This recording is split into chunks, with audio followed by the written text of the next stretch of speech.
ನಮಸ್ಕಾರ ಸ್ನೇಹಿತರೆ, ಎಲ್ಲರಿಗೂ ನಿಮ್ಮ ಅಡುಗೆ ಸಖಿ ಚಾನಲ್ಗೆ ಸ್ವಾಗತ.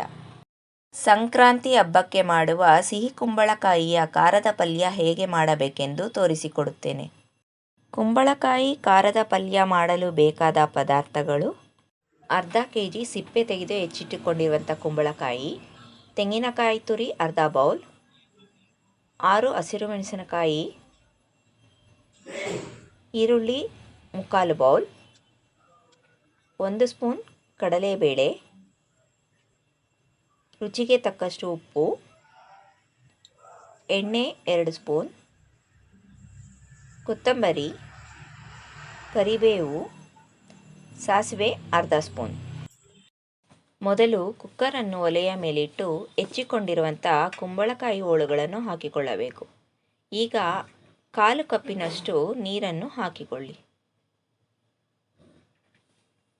ಈಗ ಇದಕ್ಕೆ ಸ್ವಲ್ಪ ಉಪ್ಪನ್ನು ಹಾಕಿಕೊಂಡು ಕುಕ್ಕರ್ ಮುಚ್ಚಳವನ್ನು ಮುಚ್ಚಿ 3 ವಿಷಲ್ ಕೂಗಿಸಿಕೊಳ್ಳಬೇಕು.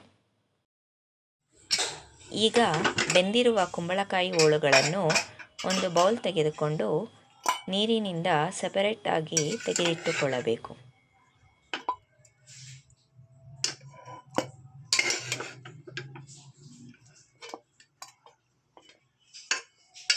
ಒಲೆಯ ಮೇಲೆ ಬಾಣಲಿಯನ್ನಿಟ್ಟು ಎಣ್ಣೆಯನ್ನು ಹಾಕಿಕೊಳ್ಳಬೇಕು.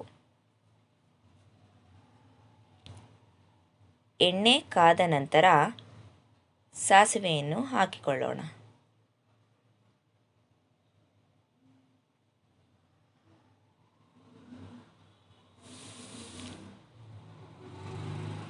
ಈರುಳ್ಳಿ, ಸಣ್ಣಗೆ ಹೆಚ್ಚಿಕೊಂಡಿರುವಂಥ ಹಸಿರು ಮೆಣಸಿನಕಾಯಿ, ಕೊತ್ತಂಬರಿ, ಕರಿಬೇವು,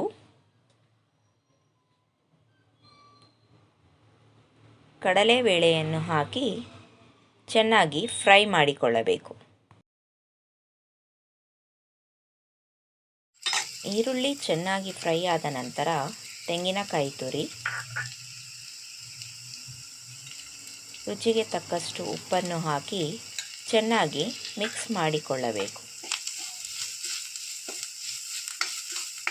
ತೆಂಗಿನಕಾಯಿ ತುರಿ ಮಿಕ್ಸ್ ಆದ ಮೇಲೆ ಸ್ಟವನ್ನು ಲೋ ಫ್ಲೇಮಲ್ಲಿಟ್ಟು ಬೇಯಿಸಿಟ್ಟುಕೊಂಡಿರುವಂಥ ಕುಂಬಳಕಾಯಿ ಹೋಳುಗಳನ್ನು ಹಾಕಿ ಚೆನ್ನಾಗಿ ಮಿಕ್ಸ್ ಮಾಡಿಕೊಳ್ಳಬೇಕು.